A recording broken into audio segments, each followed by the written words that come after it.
Hello everyone and welcome back to my channel. I hope you're all well. So in this video we are going to be reviewing Solo, a Star Wars story, and like Rogue One, this movie goes back into the past and answers some unknown questions. This time is all about the Han Solo character. Now George Lucas was planning Solo, like having a background story about the character of Han Solo years and years ago, way before he even sold the rights to Disney. But after he sold the rights to Disney, Disney decided to continue and make this movie, and it has a massive budget of £300 million.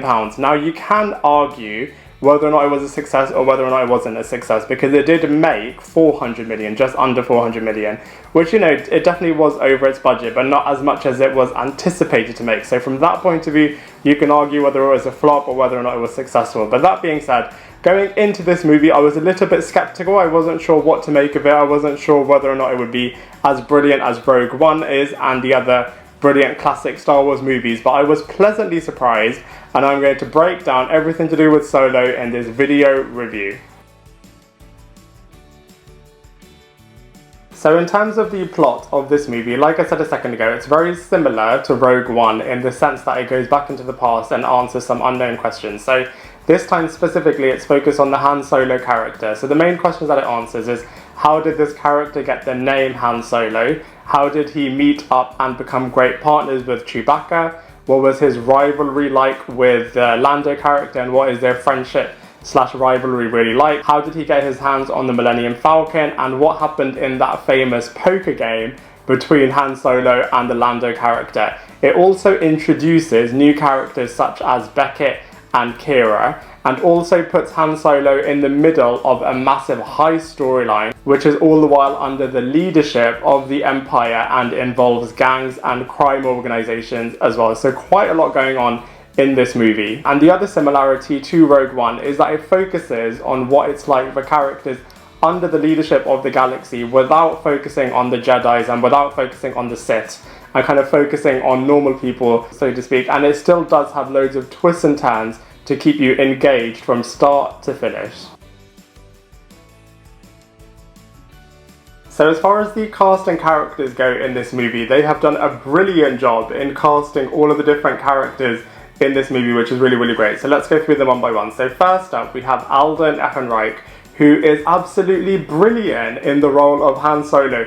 He just captures the Harrison Ford performance down to a T. So you really do believe that this is a young Harrison Ford playing the Han Solo character. So it's so believable. Absolutely brilliant casting and brilliant acting from the Alden character, as he really does capture the magic of the Han Solo character from the original trilogy in this Solo movie, which is absolutely brilliant. And he's a really likable, cheeky rogue character who will do anything he can to survive. He also has a lot of depth to this character, and you see a lot of facets of him throughout the movie. So a brilliant lead performance from the Alden actor playing Han Solo. Next up we have Emilia Clarke, who plays Kira, and she is Han Solo's friend / love interest, and she also will do anything she can to stay alive. She in her own right has a lot of depth in her character as well, and could well lead her own movie, as the character is so complicated.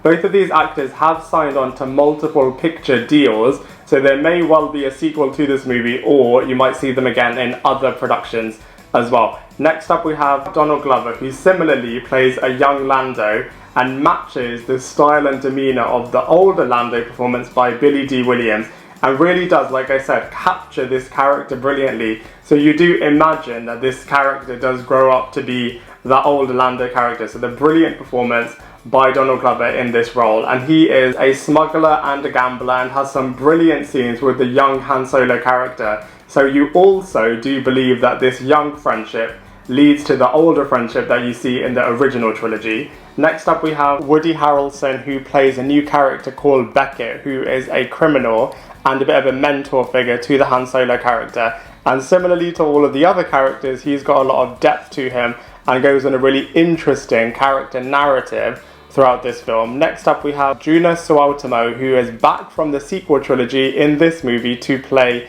the Chewbacca character, and you similarly see the history with this character and the Han Solo character, and you can see how he goes from foe to friend which is really interesting for this character. Next up we have Bettany, who plays crime lord Dryden Voss in the recasted role, because originally the original actor wasn't able to come back for the reshoot, so they got Bettany to play this character and superimpose him into some of the other scenes as well, which is really interesting. And similarly, he plays a really great character in this film, a brilliant twist right at the end of this movie involving this character. And then finally we have the druid in this movie, L337, who is Lando's companion and navigator. So as you can see, from a cast and characters point of view, this movie is really, really strong, and all of the characters go on really, really interesting journeys. So you're really hooked on all of the different character performances and their storyline narratives from start to finish. From a visuals point of view, this movie is absolutely brilliant. All of the chase sequences look really, really cool. All of the different planets that these characters visit looks really, really cool. All of the space sequences are really, really nice. All of the fight sequences are really, really cool. And as this is a bit of a heist movie, all of the chase sequences look really, really nice as well. And the Millennium Falcon scenes all look super impressive as well. It's so much better than you remember it from the original trilogy, which is a real delight to see in this movie. And all of the camera angles and the musical score really does add a lot of intensity to certain situations. Like I said before, there's a lot of twists and turns in this movie, so the camera angles and all of the musical scores really do add a lot of intensity to all of those moments. So you really do feel like you're immersed into the world of Star Wars, and in particular for the Han Solo journey character. In terms of comparisons, I really enjoyed this movie. It was really nice to kind of see the young adventures of the Han Solo character. Like I said, the heist movie aspect was really, really cool. All of the twists and turns were really, really great.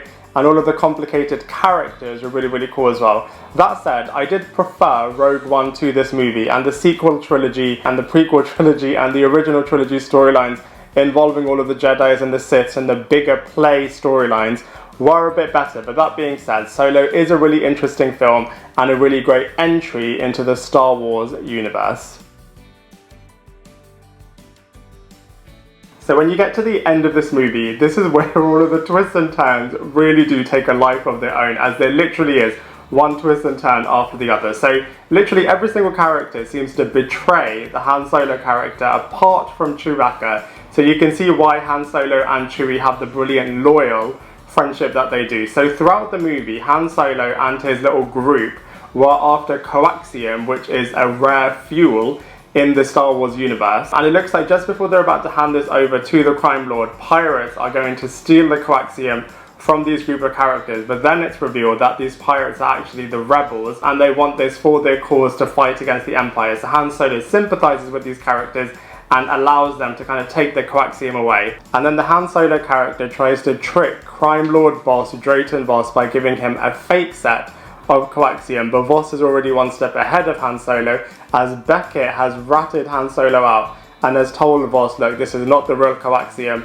the real coaxium is outside. But then Beckett tricks everyone again and tries to escape with the coaxium for himself, and uses Chewbacca as a hostage to stop everyone from doing this. So then it leads Han Solo, Kira and Voss to have a little bit of a battle, where Kira turns on her boss and kills Voss.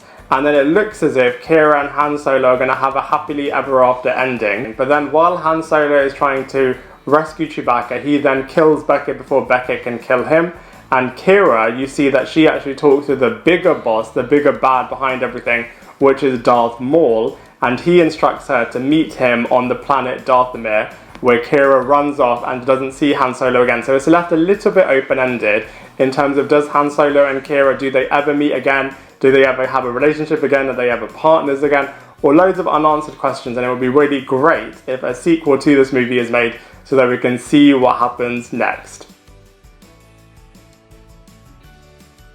So overall, as you can see, a really fun movie. Solo is such a cool movie from start to finish and has brilliant casting, really interesting twists and turns, excellent characters, and a really gripping storyline plot from start to finish. So it was really, really cool. And I really like how they did what they did in Rogue One, which is to go back into the past and answer some unanswered questions and to explore what happened with a younger version of these characters. So it was really, really interesting. And so for all of those reasons, I am going to give Solo, a Star Wars story, a solid 7 out of 10.